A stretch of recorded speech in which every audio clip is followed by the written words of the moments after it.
Voilà donc, chers amis, je ne sais pas comment on appelle les gens de Bellevue, mais enfin, Saint-Louisien, Saint-Louisienne, voilà, donc très heureux de pouvoir partager cette soirée avec vous et de pouvoir prendre du temps pour l'annonce de la parole de Dieu. Alors, il est évident que nous allons parler d'une personne, cette personne c'est Jésus. Beaucoup d'entre nous, nous l'avons rencontré, nous l'avons expérimenté, certaines choses que nous avons vécues avec Jésus. Et la Bible dit d'une manière claire que Jésus ne change pas. Il est le même hier, aujourd'hui, éternellement. C'est pourquoi nous avons de l'espérance lorsque nous annonçons l'Évangile, parce que ce Jésus qui est vivant, c'est celui qui nous connaît parfaitement. Nous n'avons pas besoin de le décrire notre vie, nous n'avons pas besoin que quelqu'un raconte notre vie, puisqu'il nous connaît parfaitement, et particulièrement, il sait de quoi nous sommes faits. Et dans cette soirée, l'Évangile qui est la parole de Dieu, qui est aussi la puissance de Dieu, qui peut atteindre un cœur, qui peut atteindre une vie, qui peut redresser peut-être une famille qui est en difficulté. C'est tout ce que l'Évangile peut faire et accomplir dans la vie de quelqu'un, à condition, chers amis, que vous puissiez prêter attention à la parole de Dieu.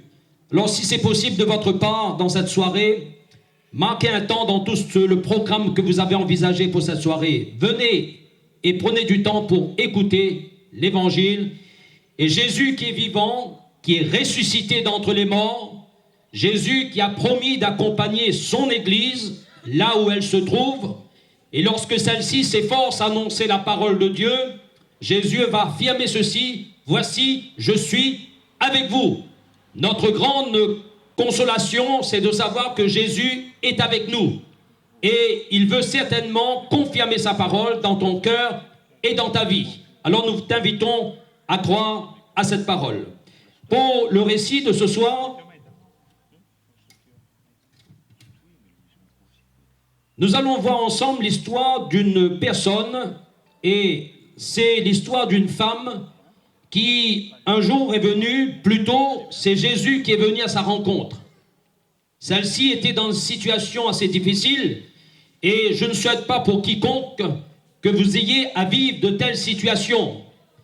Et ce récit nous est relaté dans l'évangile de Luc au chapitre 13, où il nous est dit que cette femme était une femme qui était courbée.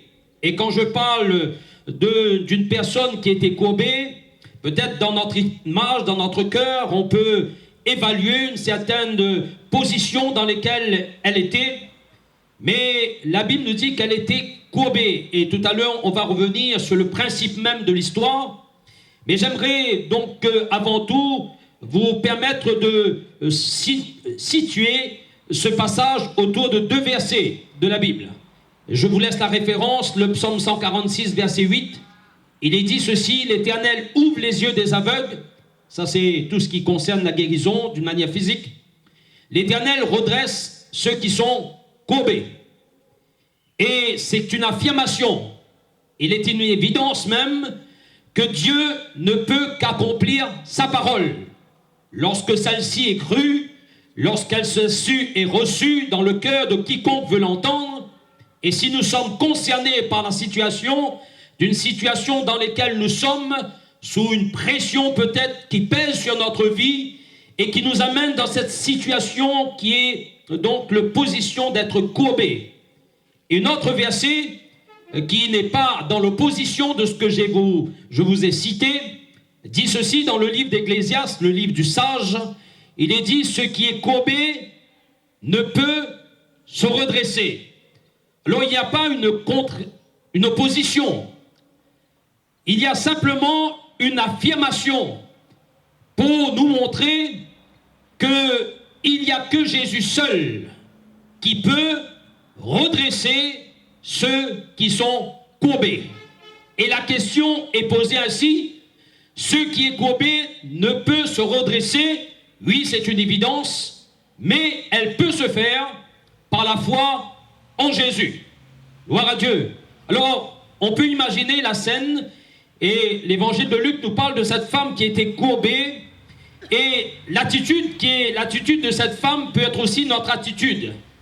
Et si quand Jésus est venu dans la synagogue, et tous les gens qui côtoyé de près cette synagogue qui était un lieu religieux des Juifs. Et les gens venaient pour écouter la loi parce que celle-ci était cette loi était plaisante dans le sens de l'écouter, dans le sens de l'entendre. C'était la loi de Dieu, c'était quelque chose qui était honorable et digne d'être reçu. Mais ce qui était remarquable, c'est de voir la position qui était la position de cette femme. Je ne sais pas si dans la position que je veux prendre, si cette femme était courbée à tel niveau ou peut-être plus. Je pense que cette femme était courbée et la Bible nous dit qu'elle était courbée, elle ne pouvait pas se redresser. Je ne sais pas si dans un bref moment, un bref temps, nous pouvons imaginer toute notre vie rester dans cette situation. Je ne sais pas qu'est-ce qu'on peut penser, qu'est-ce qu'on peut imaginer. C'est certainement quelque chose qui est donc inimaginable pour nous, que de vivre dans de telles situations. Mais il n'y avait pas simplement la situation de cette femme, il y avait aussi la pression et le poids qui pesaient sur sa vie.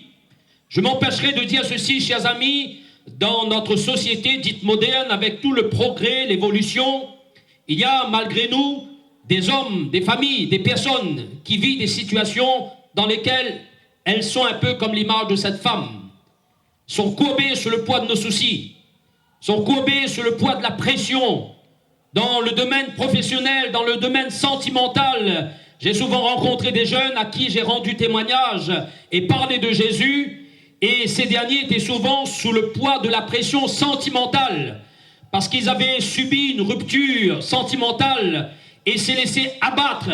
Ils vivaient et on voyait ces personnes d'une manière physique, droit dans leurs chaussures, mais ils étaient courbés sous la pression.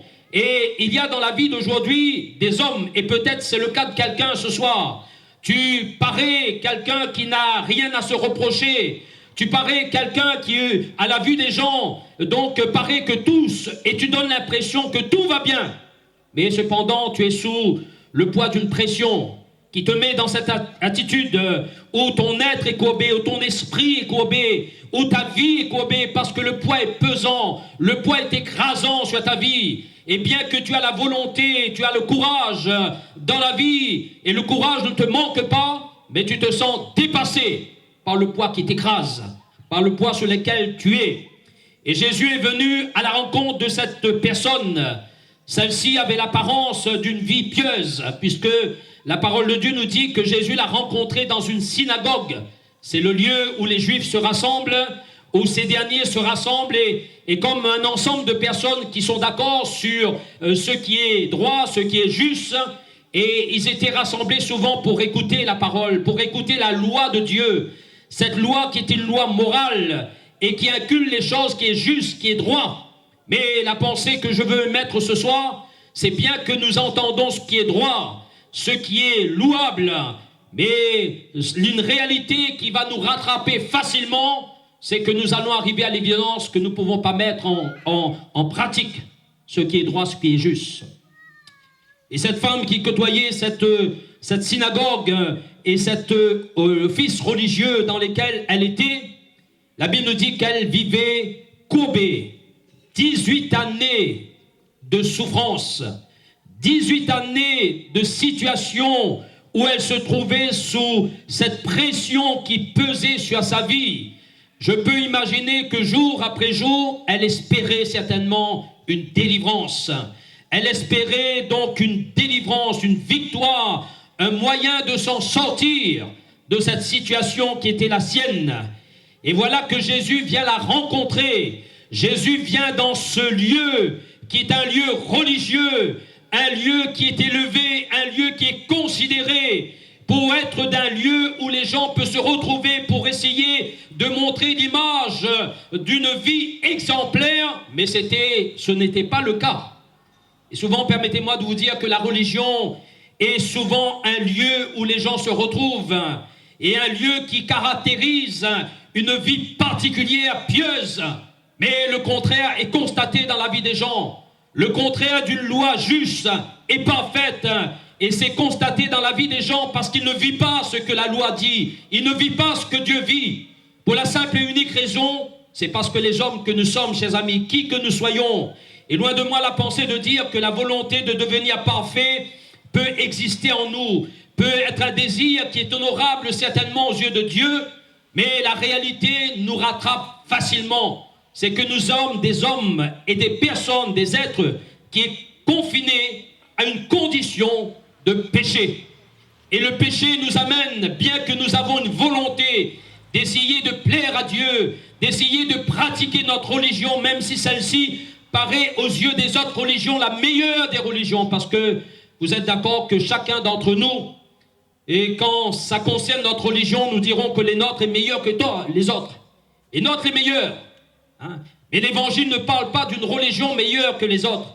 L'évangile nous parle d'une personne, Jésus, qui veut véritablement transformer et changer notre vie, qui veut nous faire passer d'un état d'homme pécheur à un état d'homme justifié, pardonné par grâce. C'est ce que l'évangile nous propose.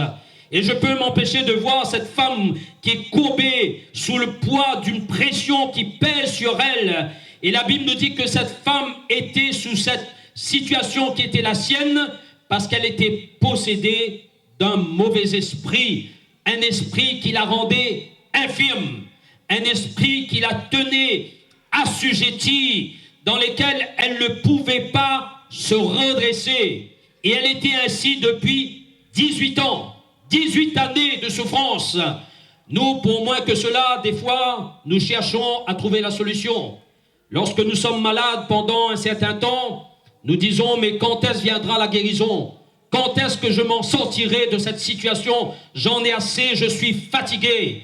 Et pensez-vous qu'après 18 ans d'années de souffrance, de pression et d'une pression, d'une possession qui tenait sa vie et qui la rendait infirme dans cet état. J'ai connu dans le passé l'histoire d'un jeune enfant qui donc vivait dans une famille.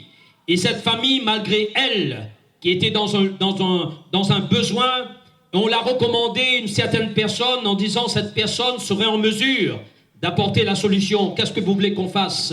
Lorsqu'on cherche des solutions, lorsqu'on cherche les moyens de nous en sortir, nous sommes prêts à accepter toute proposition. Et c'est ce qu'a fait cette famille. Ils sont allés consulter cette personne qui leur a donné donc certaines choses à faire, certaines choses à boire. Et c'est ce qu'ils ont fait dans leur ignorance. Et cela a mené des conséquences dans cette famille. Et l'enfant particulièrement âgé de 9 ans, et alors que c'était un enfant qui s'épanouissait dans sa famille, qui pouvait dire maman, papa, qui pouvait jouer avec ses petits frères, est tombé sumainement dans une sorte de langage, il ne pouvait plus parler. Il est tombé dans d'une façon où il ne pouvait plus prononcer aucune parole. Et c'était comme ça pendant X années. Et c'est venu subitement à l'issue de ce temps où ils ont consulté ces gens, où ils sont allés dans leur ignorance. Et lorsque ces derniers, voyant que rien ne fonctionnait, que rien n'avançait, il n'y avait plus de solution, ils ont entendu parler de Jésus. Ils sont venus, non pas seulement pour l'enfant, mais aussi la famille. Et dans la maison duquel on entendait toutes sortes de bruits, pourtant c'était une belle maison. Pourtant il y avait toutes sortes de choses qui étaient agréables et qui rendaient la cellule familiale agréable, mais ils étaient dans cette situation. Et alors on leur a parlé de Jésus. On leur dit, venez écouter la parole de Dieu. Ils sont venus écouter la parole de Dieu. Et quelle n'a pas été la surprise que cet enfant âgé de 12, 13 ans, après 3 années, 4 années de situation où il avait perdu l'usage de la parole, et lorsque on a prié pour lui, lorsque la maman demandait, prie pour mon mamaï depuis quelques années maintenant, il dit plus rien, et il vit dans un monde qui est fermé, prie pour lui, et on a prié pour lui au nom de Jésus, parce qu'on croit dans la valeur du nom de Jésus. On croit que Jésus est capable de délivrer tous ceux qui sont en prise des mauvais esprits. Et si l'infirmité ici était visible dans la vie de cette femme qui était courbée, l'infirmité dans la vie de cet enfant, c'était qu'il avait perdu l'usage de la parole. Et bien que mal, il voulait s'exprimer, il ne pouvait plus. Et lorsqu'on a prié pour lui au nom de Jésus, dans une réunion de l'après-midi, cet enfant était complètement délivré. Il a retrouvé l'usage de la parole. Et le Seigneur l'a délivré non pas d'un problème qui était physique, mais un problème qui était spirituel. Parce qu'en trafiquant, parce qu'en invoquant les esprits des morts, parce qu'en trafiquant, en offrant des sacrifices à des animaux, ce n'est pas à des dieux que vous le faites. La Bible nous dit que c'est aux démons que nous le faisons.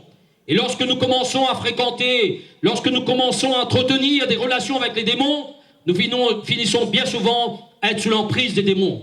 Et ce qui a été le cas de cet enfant, et cet enfant a été complètement délivré. Voyez-vous, chers amis, si peut-être vous n'êtes pas dans un état de possession démoniaque, plaise à Dieu qu'il n'en soit pas ainsi pour vous. Mais peut-être que vous êtes sous le poids d'une pression, sous le poids d'un joug qui pèse sur votre vie. Et j'ai essayé d'imaginer que lorsque on porte un fardeau, lorsqu'on porte quelque chose de lourd, je ne vous invite pas à faire cette expérience, vous verrez. Et au plus qu'on porte ce poids sur une certaine distance, au plus que cette distance est lourde et longue, au plus que ce poids devient pesant. C'est comme ça. Hein? Et je peux imaginer la vie de quelqu'un qui vit sous un poids pesant, d'une pression, de quelque chose, d'un passé qui l'écrase de plus en plus, d'un secret qu'il a gardé et qu'il ne veut pas dévoiler de peur que cela brise la famille. Et constamment, il est obligé de vivre dans le mensonge pour trahir sa bonne conscience et pour éviter le dégât. Permettez-moi de te dire, si tel est ton cas, tu es déjà dans le dégât, tu es déjà dans une situation de défaillance, tu es déjà dans une situation donc de défaillance, si je peux m'exprimer ainsi. Parce que vivre dans le mensonge, c'est quelque chose que Dieu n'approuve pas. Ce n'est pas des sentiments qui viennent de Dieu, c'est des sentiments qui viennent de celui qui est l'ennemi de Dieu en tout temps, qui est le père du mensonge. Et parce que tu veux garder ce secret, parce que tu ne veux pas l'avouer, tu vis constamment sous le poids d'un fardeau pesant qui t'écrase et qui t'empêche de respirer. Jésus est venu à la rencontre de cette femme et face à cette infirmité qui était la sienne, Jésus s'est adressé à elle. J'aime lorsque Jésus s'adresse à nous. Parce que les hommes, lorsqu'ils s'adressent à nous, à des fois ils sont maladroits, n'est-ce pas? Des fois, ils croient nous faire du bien, mais c'est des paroles maladroites qui sortent de leur bouche et nous fait du bien. Mais lorsque Jésus s'adresse à nous, Jésus sait parler à notre cœur. Jésus sait nous parler d'une manière personnelle. Jésus sait les mots qu'il faut employer. Et Jésus va s'adresser à cette femme qui, au préalable, il avait vu cette femme. Et je peux m'empêcher de dire, lorsque Jésus nous voit, il ne voit pas simplement l'apparence. Jésus n'a pas vu simplement cette femme dans cet état de femme courbée. Il n'a pas vu simplement l'apparence de son corps physique, mais Jésus a vu son état d'esprit et d'âme qui était sous le poids de quelque chose qui l'écrasait. Et Jésus va parler à cette femme. Et Jésus va dire à cette femme, « Femme, tu es délivrée de ton infirmité. » Chers amis, dans la parole de Dieu, lorsque celle-ci nous est adressée, il est contenu la parole de délivrance pour nous. C'est la parole qui va nous donner de l'espérance, alors que dans la synagogue, elle avait entendu toutes sortes de paroles, et notamment de la part de ses chefs, qui avaient l'apparence de la piété dans cette synagogue, qui avaient l'apparence des hommes qu'on n'avait rien à reprocher, mais ils étaient toujours prêts à accuser, ils étaient toujours prêts à juger. Mais quand Jésus s'est adressé à elle, c'était des paroles pleines de sens et de valeur. Et Jésus va dire, « Femme, tu es délivrée de ton infirmité. » Tu es délivré de ton infirmité. Et quand Jésus affirme quelque chose, ce qu'il dit est vrai. C'est une affirmation. C'est une affirmation. Jésus va dire, tu es délivré de ton infirmité. Gloire à Dieu. Un jour, un homme est venu rencontrer un prédicateur, alors que celui-ci était dans la passion de la cigarette. Je ne sais pas, je ne fume plus. Avant, j'étais fumeur, mais le Seigneur m'a délivré de cette passion de cigarette et de la drogue. Mais aujourd'hui, je ne sais pas combien ça coûte un paquet de cigarettes, mais dans le temps, il fumait 2 paquets de cigarettes par jour. Il y a des fois, il privait de ses enfants, il privait sa femme de certaines choses parce qu'il mettait l'argent dans les cigarettes. Il en était devenu esclave. Et lorsqu'il est venu vers le prédicateur, il a dit, « Monsieur, je suis fatigué. Et bien que j'ai la volonté, bien que j'ai le courage, et chaque fois que je dis, je veux m'en arrêter, je ne peux pas. Et j'en commence de plus belle. » Et lorsque le prédicateur a prié pour lui, il a dit, « Monsieur, vous croyez que vous avez été délivré? Vous croyez que vous avez été délivré ?» Et à 3 reprises, le prédicateur a répliqué cette parole à cet homme. Puisque Jésus, il a tout accompli, il a tout payé pour vous. Si vous croyez, vous êtes délivrés. Croyez au nom de Jésus. Et cet homme a dit, je crois. Et lorsqu'il a dit qu'il y croit, il a pris son paquet de cigarettes, il a jeté dans la poubelle et il a dit, jusqu'à maintenant, tu as régné sur ma vie, maintenant c'est Jésus qui règne sur ma vie. Et je ne veux plus de toi. Et dans la confession de sa foi, dans l'affirmation de sa foi, et comme quelque chose qu'il était convaincu qu'il a reçu, et non seulement qu'il a reçu, mais il a reçu de Dieu, comme une délivrance. Et depuis ce jour, ça fait plus de 20 ans, 30 ans maintenant qu'il est délivré complètement. Chers amis, la parole de Dieu fait fonction de foi, si nous croyons. Et Jésus avait dit à cette femme, femme, tu es délivrée de ton infirmité. Tu es délivrée. Alors qu'elle ne pouvait plus. Alors elle s'était efforcée de pouvoir se redresser. Combien de fois elle a essayé de le faire.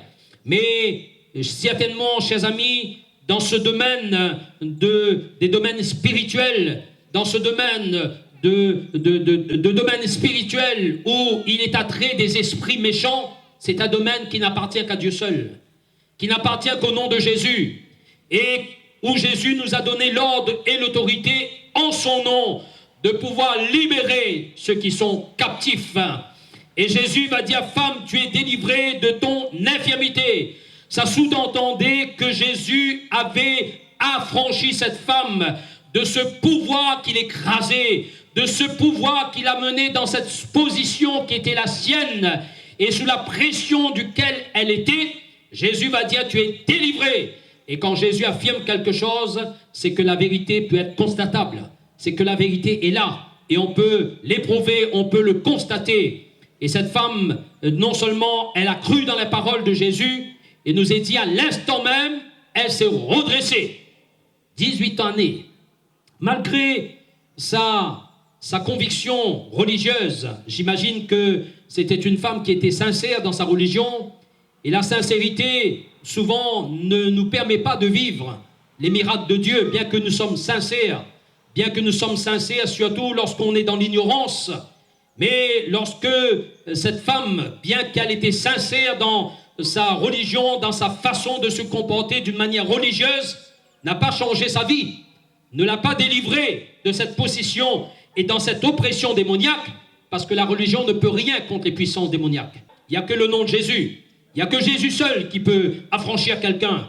Et si vous en connaissez des gens, chers amis, si vous en connaissez des familles qui sont attraits à ce genre de pression sur leur vie, peut-être que vous connaissez quelqu'un dans les membres de votre famille, dans votre entourage, en disant « Maman, il a gagne puis dormir le soir, tout le temps il dort, et il gagne pas sommeil, il voit toutes sortes de choses bizarres. » Et non seulement ça perturbe la vie de l'enfant, mais ça perturbe la vie de la famille. Ça perturbe la vie d'un quartier même, à cause de cette pression, à cause de cette possession démoniaque.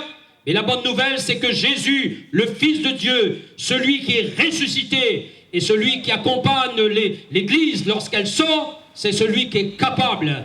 Et si tu l'invoques sincèrement de tout ton cœur, si tu t'adresses à lui et si tu dis « Jésus, viens à mon secours », si tu existes, Seigneur, viens à mon secours.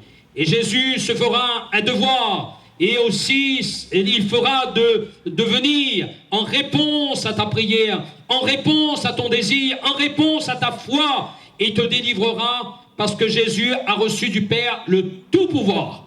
Tout pouvoir m'a été donné dans le ciel, sur la terre, et sur la terre dira Jésus. Et ce n'est pas simplement des paroles, mais c'est une vérité qui reste simplement à être expérimentée si tu le crois. Alors cette femme a été complètement délivrée de cette possession démoniaque et elle a retrouvé donc l'équilibre, elle a retrouvé la délivrance, elle a retrouvé la guérison et Jésus l'a totalement délivrée. Je terminerai en disant ceci, la question qui est posée, ce qui est courbé peut-il se redresser? Je ne sais pas qu'est-ce que vous êtes en mesure de répondre à cela, mais à la lumière de la parole de Dieu, au récit de cette femme qui était là et qui était courbée, qui a été guérie, je dis que Jésus seul est en mesure de redresser ceux qui sont courbés. Chers amis, que tu sois sujet à une pression démoniaque des esprits impurs, c'est une évidence, Jésus peut te délivrer. Mais si tu es sujet à une pression qui est autre qu'une pression démoniaque et des esprits impurs, une pression due à une situation qui depuis X années pèse sur ton esprit, bien que tu essayes de faire bonne face aux yeux du monde, mais tu sens bien que tu es sous une pression. Et Jésus peut aussi te libérer, parce que l'Éternel, il ouvre les yeux des aveugles, il guérit les malades, il guérit si c'est un problème de santé, il guérit. L'Éternel redresse ceux qui sont courbés. Il redresse ceux qui sont courbés. Et la Bible nous dit ceci dans l'évangile de Luc. Il est dit ceci, ce qui est tortueux sera redressé. Ce qui est tortueux sera redressé. Il y a une volonté de Dieu de pouvoir redonner de l'équilibre à ceux qui sont sous une pression. Alors, on va conclure ces moments. As-tu une vie courbée? As-tu un esprit, une âme qui est courbée sous une pression? Que ce soit sous la pression du péché qui souvent accable les gens. Jésus est la réponse, parce que Jésus peut pardonner les péchés, tous les péchés. Une pression qui est due à un problème de santé, et l'Éternel qui nous guérit de toutes nos maladies. Une pression qui est due à un problème d'ordre moral. Le Seigneur est celui qui purifie notre conscience. Il nous libère, il guérit les cœurs brisés. Et que sais-je encore, que pourrais-je encore dire au sujet de Jésus, simplement pour vous confirmer que Jésus, il peut tout. Il peut tout ce que l'homme ne peut pas faire, tout ce que l'homme ne peut pas accomplir. Alors avant que nous puissions avoir un temps de prière, Jésus va dire, venez à moi, vous tous qui êtes fatigués et chargés. Venez à Jésus. Si tu n'as pas encore eu l'occasion de le faire, venez à Jésus. Et je vous donnerai du repos. Et je vous donnerai du repos. Prenez mon joug sur vous et recevez mes instructions, car je suis doux et humble de cœur, et vous trouverez du repos pour vos âmes, car mon joug est doux et mon fardeau léger. Il suffit simplement que tu crois dans la parole de Dieu.